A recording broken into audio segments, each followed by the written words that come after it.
1 Corinthians 7, verses 17 to 24. Hear now God's Word. Only let each person lead the life that the Lord has assigned to him and to which God has called him. This is my rule in all the churches. Was anyone at the time of his call already circumcised? Let him not seek to remove the marks of circumcision. Was anyone at the time of his call uncircumcised? Let him not seek circumcision. For neither circumcision counts for anything, nor uncircumcision, but keeping the commandments of God. Each one should remain in the condition in which he was called. Were you a bondservant when called? Do not be concerned about it, but if you can, gain your freedom, avail yourself of the opportunity. For he who was called in the Lord as a bondservant is a free man of the Lord. Likewise, he who was free when called is a bondservant of Christ. You were bought with a price. Do not become bondservants of man. So, brothers, in whatever condition each one was called, there let him remain with God, the Word of God. Amen. Let's come to the Lord in prayer. Father, as we live in this world, and we struggle, Father, with the things of this world, Father, even the things that we ought to be doing faithfully with joy, our work, our studying, our various situations. As you come before you this day, Lord, reveal to us the biblical approach to work, biblical approach to, Father God, facing the situations that we have in life. Help us, Father God, to come before you and say, speak, for your servant is listening. Like Samuel did of old. Help us to have a heart that yearns to hear your voice, that hungers, Father, for you, to know you more, to be more like you. Come, Father God, by Spirit's power, to speak to yourself, but also, Father God, through the power of the Word, to transform our lives. We pray all these things in Jesus' most precious name. Amen. Let me ask you a question. Are you content with your work? Are you content? Are you happy with what you do? Or are you just working just to make ends meet? For students, studying is your work, isn't it? Are you happy about studying? Guess not. Huh? How about housewives? I missed. Homemaking is a very difficult work. Are you happy with what you do? Is your work fulfilling? Is your work fulfilling? Students, is your studying fulfilling? How many of you say, let's have a show of hands, how many of you say your studying is fulfilling? Wow, how sad. I hope that by the end of this you would even appreciate even studying too. Let me ask you another question. Are you working to love and serve Christ and others through your work? That's a different way of looking at it, isn't it? The city of Corinth was all about upward mobility. Remember, the city was resettled by freed slaves. Therefore, many in the city were looking for social advancement. They wanted to go up, move up in the world. You can almost understand why they were restless to promote themselves. But this kind of attitude infiltrated the Church of Jesus Christ at Corinth. After becoming Christians, not only were some thinking that they should divorce their spouses, some were thinking, well, because I'm a Christian now, I shouldn't be married anymore. They thought becoming a Christian meant that you have to change various circumstances in your life. They were also thinking that they should change their jobs and improve their social standing in the community. There was restlessness even in the church. Restlessness. We're not much different in San Diego, are we? We are studying to be better than others, to compete with others. We work hard to be promoted, to make more money. We constantly seek advancement for ourselves. We are restless. There is nothing wrong with studying harder, working harder. But why are you studying harder? Why are you working harder? Why? Why are we so restless? So many of us are restless because we are working, studying for self-promotion, seeking kind of a salvation, a sort of a salvation, self-esteem, self-worth from career success or success in our studies. Some of you nerds think that you are good, you have some self-esteem because you get all the A's. That's how I was too when I was younger. Their identity is tied to their work, studying, whatever. Some are addicted to their work, while others despise their work. I bet you many here despise your work. Many here despise studying. So what is biblical attitude, approach toward work, even studying? Okay, if you look at your bulletin, you will see our main point for this week's sermon. And it is because our identity is secure in being called to Christ, we can stop working restlessly for self-promotion and instead serve and love Christ and others through our specific calling. We're going to have two main points, but basically the first point is divided into two, so basically it's 3 points on the end. Calling is divided into call to Christ, call to serve, and the second main point would be contentment. Let's go to our first point, calling. In 8 verses of our text, the word call is mentioned 8 times. The word translated condition in verse 20 could be translated calling too. So in 8 verses, there are 9 words calling mentioned. This text is about calling. But calling has 2 meanings. The first has to do with being called to Christ or called to salvation. And this is what we call primary calling. Right? We are called to relationship with Jesus Christ. God is the caller, and we are the called. Westminster Confession of Faith, question 31, talks about effectual calling. What is effectual calling?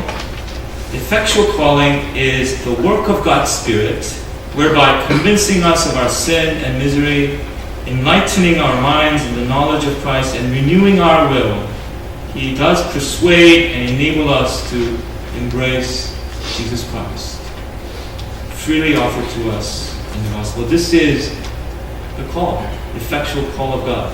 This is the primary call. God calls us to Himself. Christ calls us to Himself, and we enter into a new relationship. This defines everything that we do. This defines who we are. Gives us our identity. Verse 22 says, "For he who was called in the Lord as a bondservant is a freed man of the Lord." What defines the identity of a slave? You know, in the ESV, it says bondservant. And there's a reason why I keep saying bondservant, even though the word is doulos and means slave or servant. It's because in America, we have experienced years of slavery, which is nothing like the slavery in the Greco-Roman world. And so we have such hatred for slavery that we may think that is the same, one and the same. So ESV chooses the word bondservant. Right? But basically it means slave, so I'll use the word slave here. Right? What defines the identity of slave who is called is that he is, or he or she is now a freed man, a freed woman of the Lord. This is what defines those who belong to the Lord. You are a free person in Jesus Christ. This is your primary identity. Right? You belong to the Lord. You belong to the Lord. And not too many hallelujahs yet, but this is amazing. We belong to Christ. And he says to slaves, hey, look, this is what ultimately defines you. Not the fact that you are a slave, but that you are a free person in the Lord. Your relationship with God is what defines who you are. And then in verse 22, it says, likewise, he who was free when called is bondservant of Christ. What defines the identity of a free person, Paul says, is that he or she is a slave of Christ. Again, Paul is bringing us back to Christ. The fact that we're called to Jesus Christ. This defines who you are. Not your occupation. Not whether you're a straight A student. First and foremost, your identity is found in Jesus Christ. In your relationship with Jesus Christ. Paul goes on in verse 23 and says, Christians, you are bought at a price. Christ has redeemed you. Remember earlier Paul said to sexually immoral Corinthians, you're bought at a price. Glorify God with your body. Here Paul says you are bought at a price. And he is emphasizing the fact that you and I belong to Jesus Christ. This is our new identity, our new status, our new honor. We're placed in the hands of our Lord. In His care, His decisions, His directions, His responsibilities. We are His responsibility. Isn't that reassuring? We are under His care. We're His. And in verse 18, Paul uses circumcision as an illustration. You know, when I first read this text, I kind of wonder why circumcision is mentioned, especially in light of this idea of calling, how it relates to calling, right? In verse 18, Paul says, was anyone at the time of his call already circumcised? Let him not seek to remove the mark of circumcision. Well, first of all, can you do that? And I guess nobody's laughing. Why? Maybe because you still haven't heard what I just said. Okay. First of all, can you undo circumcision? Apparently, people have sought to undo circumcision. And they historically, it is spoken of that people have sought to undo circumcision. Why would they undo their circumcision? They would undo their circumcision because circumcision was looked down, ridiculed by the Greco-Roman society. So, in order for people to move up in the society, again, if they wanted to move up, it's all about moving up, upward mobility in Corinth. Men would gather together at gymnasium and they would be naked, and if they are seen as circumcised, they would be looked down upon. So they would undergo removing of the circumcision so that in the Greco-Roman society they would fit in and they could move up in their standing, in their status. And it all makes sense, doesn't it? This was to gain higher status in the eyes of the world. Then there may have been those who sought circumcision. Why would the uncircumcised seek circumcision? Again, for standing. Maybe a better standing in the Christian community. Maybe these people thought, by being circumcised, I will be looked holier than the rest of the people. Again, it was about looking better, looking higher. It was about upward mobility. It was about improving my standing in the community. What does Paul say to all this? In verse 19, Paul says, neither circumcision counts for anything, nor uncircumcision. Paul says, you have your eye on the wrong things. It's not about gaining standing. What matters, he says, is He says, keeping the commandment of God. What he says is, what matters is your relationship with Christ and following the revealed will of God. That's what matters. Your identity is not in circumcision or uncircumcision. Your identity, brothers and sisters, is in Christ Jesus. Some of you are working so hard to obtain something for yourself. Make a better name. Make more money. So you can tell the world, I have made it. No, Paul says, is that what it's all about? You have started on the wrong foot. What counts is our relationship with Jesus Christ. That's where our identity comes from. You are Christ's slave. Then how do we approach our secondary calling or our work? We said primary calling is being called to Christ himself. There is a secondary calling, and it has to do with being called to serve. What is our secondary calling? This is what we often call calling, what we refer to as calling. Paul uses words like assigned, call, and condition in verse 20, which Luther translates to Beruf in German. I gotta use German because I took German 6-7 years and I gotta use it sometime. Or vocation. He defines it as calling to work. It shows that there is a sense in which God calls us to specific calling in life. Let me ask you, do you live with a sense of a calling in life? That God has placed me in this place. God has given me this vocation, this calling, this job for His higher purposes, for His glory.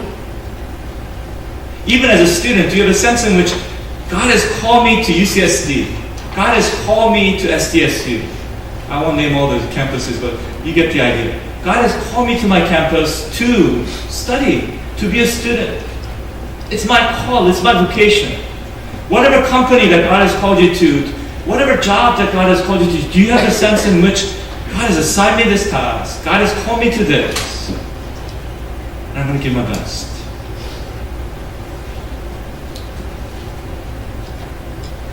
Paul, in talking about the principles of marriage earlier, went back to Genesis, remember? Genesis also shows us the truth about work as well, doesn't it? Principles about work as well. And what it shows us that there's dignity in all work, even in being a slave. And slavery, by the way, as I said, is not like slavery in America. More than 1/3 of the population in the major urban centers, 1/3, more than 1/3, were slaves, bondservants. Many of them were slaves because they owed a debt. Many of you work because you owe a debt. Car payment, house payment. And when they paid it off, they gained their freedom. It's not the same as slavery in the United States, right? Of course, not all work has dignity. Like prostitution, Paul dealt with them. Right? We can talk about modern day drug dealing. That is why Paul, again, says in verse 19 that keeping the commandment of God matters. Many mistakenly think that we work because of the fall. Many mistakenly think that we have to study because Adam sinned. It's all Adam's fault. If Adam had not sinned, I wouldn't have to work. I wouldn't have to study. That's a misunderstanding. Because before the fall, what we see in scriptures is that God worked. Right? God worked 6 days and He created the world. He worked. The Bible shows us that He worked and He rested on the Sabbath day, we are told. He worked for 6 days and He rested on the seventh day.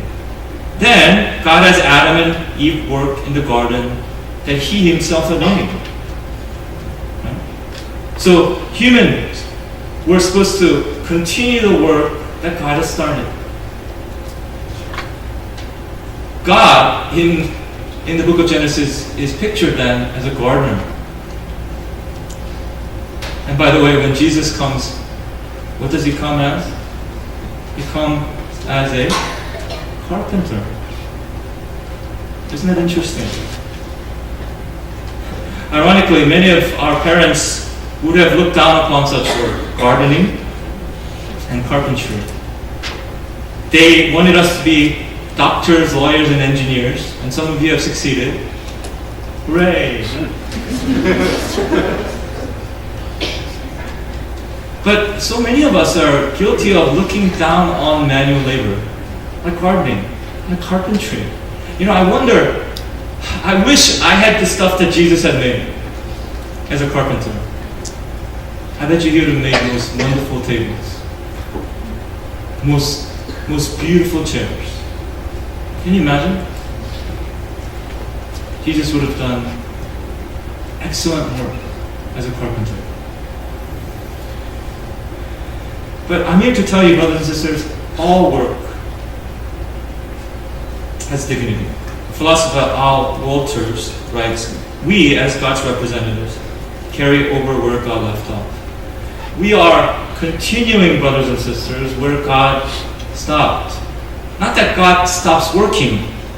Luther points out that God works through the calling of each individual. God is continuing to work, but how does God continue to work? He works through your callings, your vocations, even people who do not believe in Jesus Christ who work. God uses them for His glory. Today I used an inkjet printer to print out my sermon. And I'm looking at it and thinking, I miss laser printer. Because inkjet printer quality is so bad. It's more blurry. I'm getting older, it's harder to see. I thank God for the person who invented laser printer. Have you ever thanked God for that person? That person may not be a believer, right? But when we human beings fulfill our calling, we beautify the world. We continue where God has left off. And God works through our callings to make this world a better place that reflect God and His glory. And Luther had such a wonderful work ethic. He pointed out that secular work, what we call secular work, is not really secular, it's holy. Many of us think that what I do is holy and what you do is secular, right? Luther said that every work is holy. What you do is holy. Your studies are holy. Your practices as doctors, lawyers, engineers, it's holy. No wonder Germans make such wonderful products, because they bought into his work ethic. You see, they make cars with this holy, well, they did probably back when, but of course they lost that sense of, duty to God, but, it has been passed on, because they were working with a sense, this is holy, this is God's calling for us. We're going to do our best to honor Him. But many of us have a very negative attitude toward menial tasks. We look down upon those who work at McDonald's. I have to admit that, when I was working at carry-outs, grocery stores, and my brother and I remember us having this conversation. We said, thank God we've learned how hard this work is, so that we would study harder so that we don't have to do such a work. No wonder we look down upon people who work at McDonald's. Is that biblical? No. We looked up on our menial task. When I tell you to take out trash, would you be offended? Of course you would be offended. You'd be like, that is beneath me.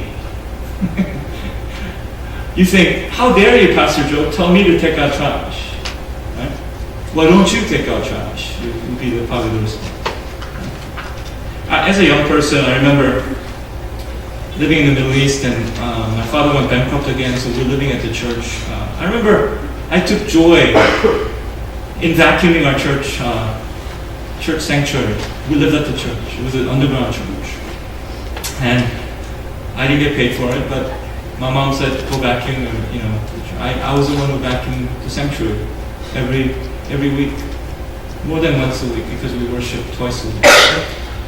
And you know what? I remember taking joy because I thought, this is God's house, I'm cleaning God's house. There's joy in that. But as I grew older, and I became a teenager, I became more cynical. And I remember serving in my dad's church.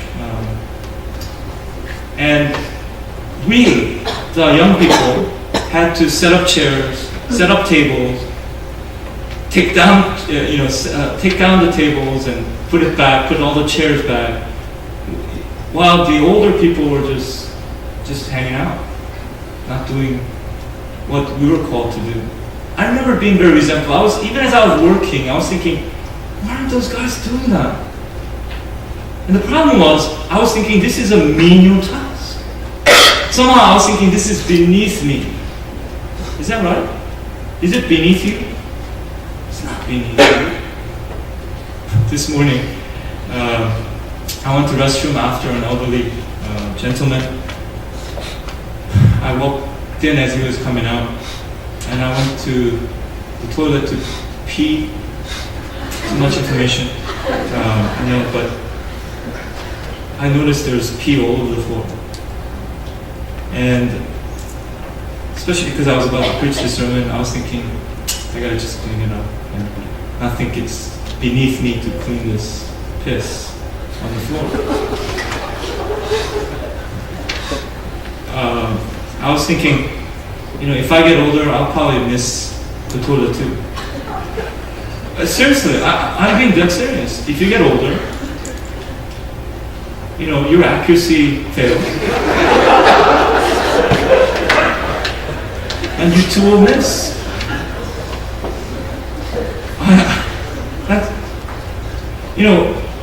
I remember, again, going back to the table and chair story, I remember thinking, this is very much beneath me. It's a menial task. And I was thinking, why don't they do this? But now as I got older, got to be their age, I began to see it in a different way. I began to see that these adults served in a different way. Who paid for the food that we were eating? I was eating. They did. They served. Who gave to the church so that we could worship in that sanctuary? They did. They served. They worked 12, 13 hours a day to do that. And on top of that, I realized as I was getting older, that when you get older, whenever you move things, you get hurt. That's fact of life. Yesterday, Deacon Jim, he prepared so much for our Men of Hope event, softball, and he was saying, we need the young guys to carry the coolers. We need the youngins. And the youngins didn't show up, so we had to carry the coolers, he had to carry the coolers with the Thomas. And I remember thinking, I totally understand. You would have said, why do the youngins have to carry the coolers? You know why? Because when the old people lift up those coolers, we get hurt. Our backs get hurt. And I had that happen before. I went on parent honoring trip with the elderly in our church. I was lifting, that Costco package of water, and I was running the whole 2 days. I was aching, and I couldn't serve the elderly. They were serving me because I was hurt. This is what happens when you get older. But see, you youngs do not see from our perspective. But what I'm saying is this, brothers and sisters, when we older people ask you to carry things, it is not because we think you are beneath us and we're above you and this is too menial task for us. I hope you realize that we get hurt easily. And I hope you realize that doing things, even what the world will call menial things, like wiping piss off the bathroom floor, it's not below your dignity. All work, even cleaning toilets has dignity. So who's going to volunteer to clean toilets next week? Anybody? Nobody's. Oh, come on. I guess the sermon's not working yet. But what I'm saying, brothers and sisters, is this. We need to have a different attitude to serving. See, the reason why we hate serving is we think that serving, especially even the word serving, especially, let's use the word slavery, is beneath us. And God says, no, even slavery is not beneath you. There's dignity in that work. As you work to make this world beautiful, as you work to continue the work that God has started as a representative, as His representative.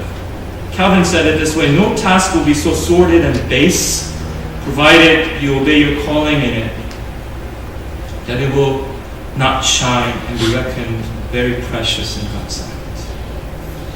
Your work, even though they may be menial or beneath you in the world's sight, is not beneath you. It's precious in God's sight. Amen?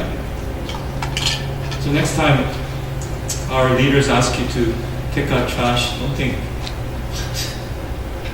this is beneath me, but do it joy. Amen? I guess you're still not convinced. Amen? Amen. By talking about being assigned and being called, Paul implies that God equips all people with talents and gifts for various kinds of work. Anthony Thistleton, one of the commentators that I read to prepare, said this Pauline concept of call and service varies greatly from that of a secular modernity, which gives privilege to autonomy, and from secular postmodernity, which gives privilege to self-fulfillment and to power interest. Robert Bellah, in The Habits of the Heart, Individuals and Commitment in American Life, calls us to recover the idea that working is a calling. It's a calling, a contribution to the good of all, not a merely means to one's own advancement. It's not a means to one's self-fulfillment and power. Did you ever think of work that way? Work is not something you do to advance yourself, but work is something you do. Why? To contribute to the good of all, to serve other people. In our text, Paul calls even the free to think of themselves as Christ's servants. This is who we are. Who are you? Let me say this again. Who are you? You are Christ's servants, brothers and sisters. And what that means is we serve Christ, and we serve others for Christ's sake as well. In Every Good Endeavor, I really highly recommend that book for every person in here to read. Tim Keller writes, the question regarding our choice of work is no longer, what will make me the most money and give me the most status? That's not the question you should be asking. Young people, as you seek to find a career for your life, to seek to find a calling, to discern what God's calling is in your life, the question you need to be asking is, what will make me the most, not what will make me the most money or give me more status, but this. How, with my existing abilities and opportunities, can I be of greater service to other people? Knowing with what I do of God's will and of human needs. How can I be of greatest service? That's a different approach, isn't it? Why are so many people dissatisfied with their work? Because so many people are in it for self-fulfillment, upward mobility. And why is that not satisfying? Because after you have gone up, there is more things to climb. One pastor was sharing how he went and spoke with all these rich bankers, and he asked them, are any of you content? And all said no. Because there's a culture in our society, in this capitalistic society, where if you achieve your goal of earning more, there is yet another goal of earning even more than other people. And then some. More is the name of the game. Instead of focusing on serving and loving. Purpose of work then should be to honor Christ by loving our neighbors and serving them through our calling. It's a different approach to work, isn't it? Have you ever watched the documentary Jiro Dreams of Sushi? Show of hand? Isn't that inspirational? It is about an 85-year-old man, a sushi master named Jiro, who is, or was, I don't know if he's still living, on a continuing quest to perfect his art of sushi. He was the first sushi chef to receive Michelin 3 stars. What I love about this man is, many of our parents will scream and be angry at us if we told them, we want to be sushi chef. More and more, actually, being a chef is becoming cooler, which is wonderful. Praise God for that. By the way, ironically, back when in ancient Korea, not ancient Korea, but in Korea, actually being a doctor was looked down upon. Nobility, people of noble birth weren't doctors, by the way. It's funny how things are looked at differently at different times. But this man, he worked his hardest to make better sushi. In his store, an apprentice has to be trained 10 years before he can make a tamago. You know what tamago is? It's egg sushi. Right? 10 years. I always tell my wife it's a waste of money to eat tamago at a sushi restaurant, but after I saw that, I saw value in tamago. Because in a good sushi restaurant, even tamago would be tasty.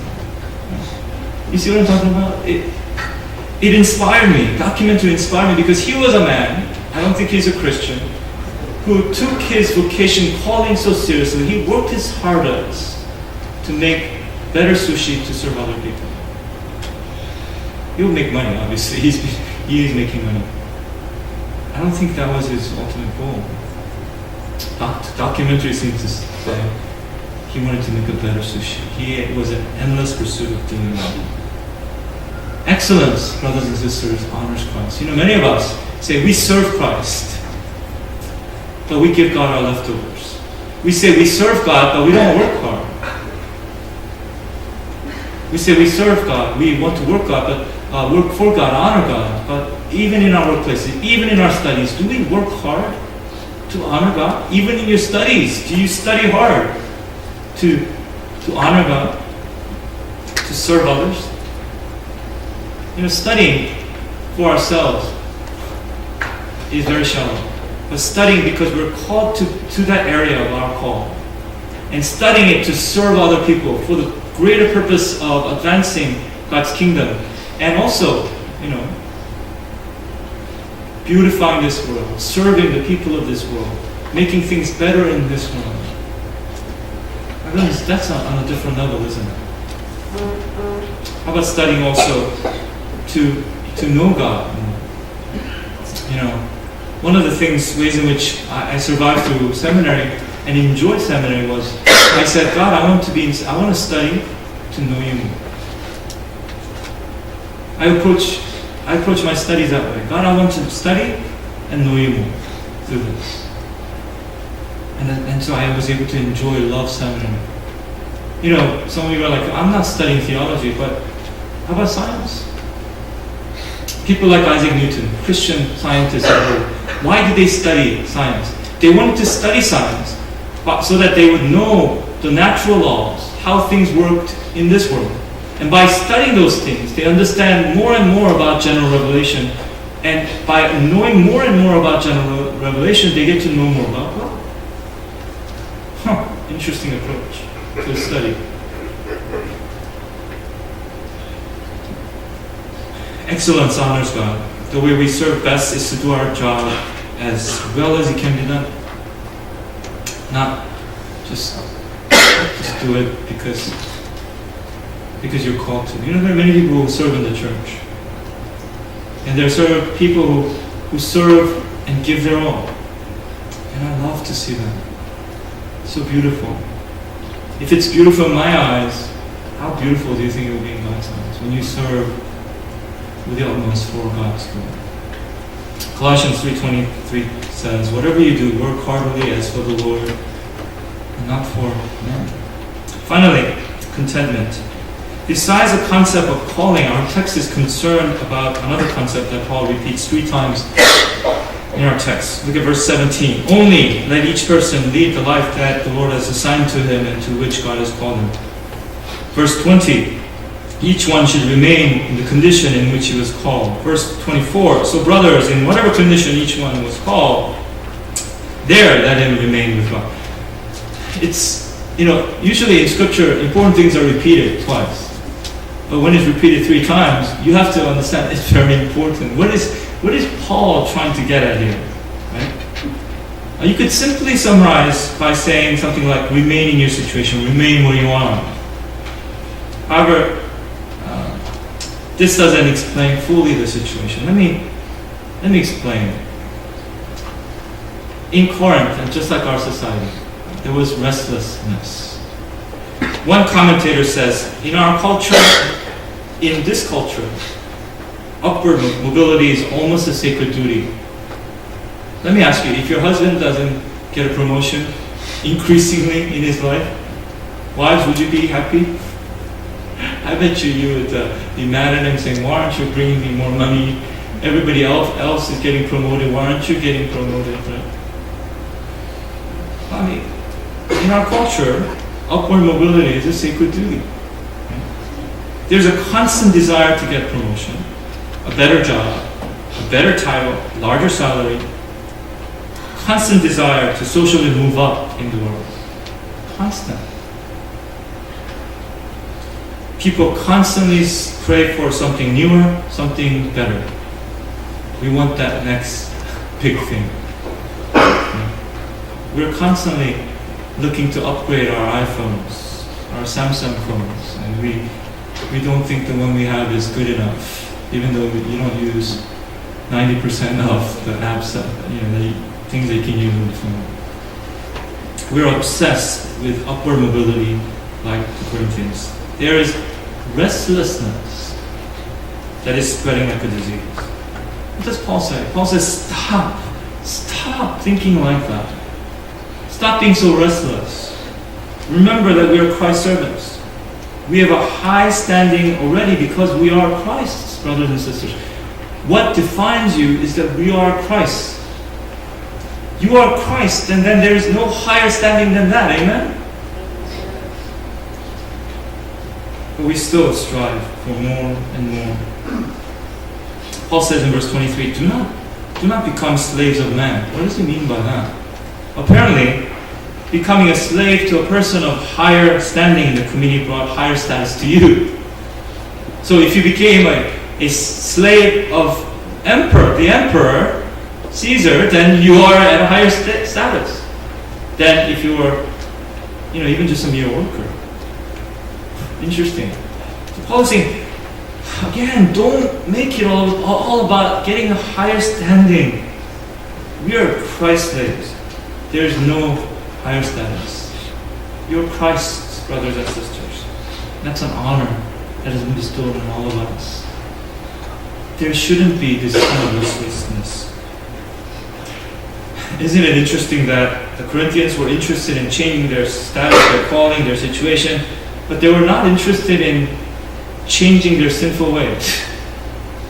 They were not interested in being transformed, being renewed in the Spirit. They were not interested in the sanctification. If the book of Romans was about justification, the book of Corinthians, 1 Corinthians is about what? Sanctification. They were not seeking change in terms of becoming more and more like Christ. Instead, They just wanted situations in their lives to be changed. One of the godly characters that we should seek to work on is contentment. 1 Timothy 6:6 says, "But godliness with contentment is great gain."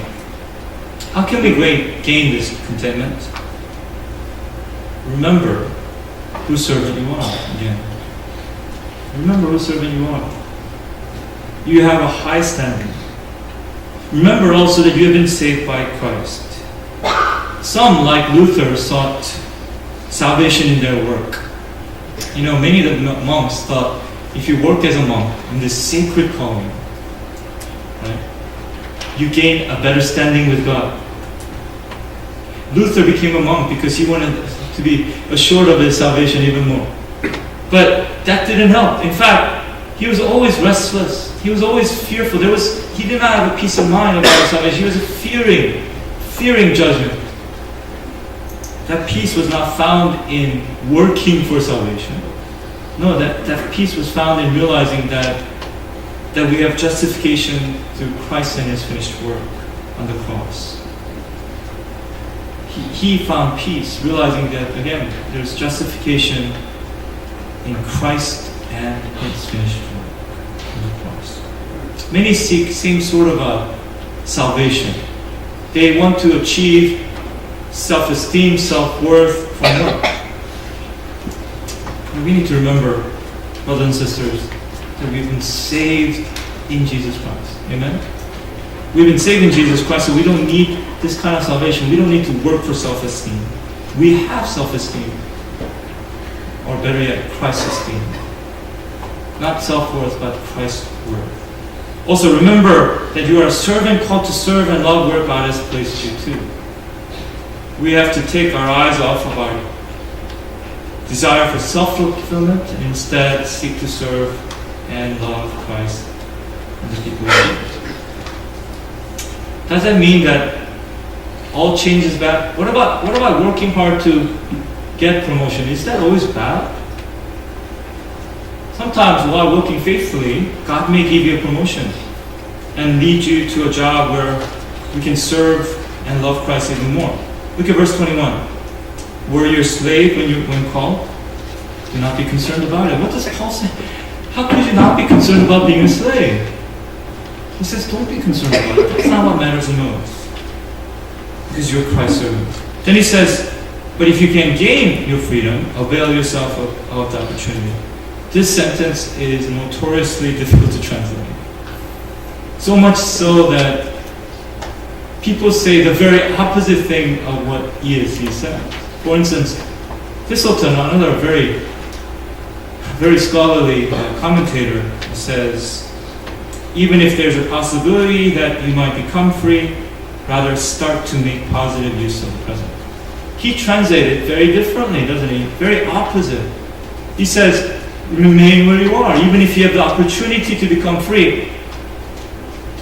Take the opportunity as a slave to honor God where you are. I will not get into the details, but pastorally speaking, how should we understand this context? There's ambiguity here, but what the text is saying is don't be restless in seeking something new, something better, something more. Instead, be faithful in serving and loving God and your neighbors in your present situation. God may lead you to another place where you can serve and love even more, but seek to submit to God's will. What does that mean? There's restlessness in the church today, isn't there? Many people are constantly seeking something new, something different. We have people who come and go. We have people in San Diego that come and go. They come to San Diego, leave all the time. Right? And people come to this church, they say, I've gone to this church while I was in college. When they become a young adult, they say, I no longer want to come to this church because I'm a young adult. We've seen interesting situations. It's not just the lay people, is it? It's also the pastors. You've seen pastors come and go, right? All the time. But it's because of this restlessness within people's lives. I was tempted when I was serving first in Houston as a pastor. I I was being invited by, I was being courted by other churches to come to their church while I was serving in Houston. And I was thinking, I deserve better than this. I deserve better than this. And I had to repent of my sinful ways. I had to say, God, you have called me to this place. I'll work to serve you in this place. I bought a house, wanted to stay there. But how did I end up in San Diego? Not because of my choosing. I sought to serve the people in Houston. But the senior pastor got fired and things unraveled. And I had to apply for the position. That's why I ended up in San Diego. We need to be seeking to faithfully serve God where we are. Next Sunday actually is the 10th anniversary of me coming to San Diego. It's been already 10 years. And I've been able to do that only because I realize this sense of contentment serves me, as I seek to serve men and women of God's church. Let me end with this. So far, Paul has been saying, remain where you are, remain where you are. Of course, he's dealing with more than just that. However, some of you know that it is not easy to remain where you are in your workplace, in your situation. How does Paul give encouragement to those who are struggling to remain where we are? Paul says in verse 24, remain there by remaining with God. Remain with God. That is a key, isn't it? Paul is talking about the presence of God. He is reminding us that God is with us. God is at our side. No matter how difficult situation you may be facing, God is saying, God is with you. We can put our hope in God. 1 Corinthians 10:13 says this, no temptation has overtaken you that is not common to men. What do we say? We say all the time, you don't understand my boss. He's the worst boss in the whole entire world. You don't understand my situation. Nobody is going through my circumstance. What does Paul say? He says, what you are going through is common to man. Are you going to argue against God? And say, Paul says, God is faithful, and He will not let you be tempted beyond your ability. But with the temptation, He will also provide a way of escape that you may be able to endure. What does it say? Paul says, God is able, God is faithful, and He will provide a biblical way of escaping that temptation, a solution, not of running away as we see here, but a biblical way, depending on God and finding a biblical solution. I know some of you are going through difficult times. Work is hard, life is hard, and you're restless. Lean on Him, depend on Him. We began our worship from reading from Matthew, and let me end with reading from Matthew to those of us who are weary and restless. What does Christ say? Come to me, all who labor and are heavy laden, and I will give you rest. Let me read that again. Come to me, all who labor and are heavy laden, and I will give you rest. Take my yoke upon you and learn from me, for I am gentle and lowly in heart, and you will find rest for your souls. You will find rest for your souls. May we find rest in being with Christ this day. Let's pray. Father, we thank you so much for the rest we find in Christ. Father, we are so restless in this world. We are always seeking something new, something better, something to make us fulfilled. But Lord, help us realize that our fulfillment is not to be found in our work. Our fulfillment is found in our identity with Jesus Christ, in our relationship with Jesus Christ. We are Christ's servants. And that makes all the difference. Father, help us to rely, lean on, trust on Christ this day. Strengthen our people. May we go forth into the world and change the world for you and for your glory. Father, comfort those who are weary. come and find you faithful, ready to pour your love upon them. Thank you and pray all these things in Jesus' name. Amen.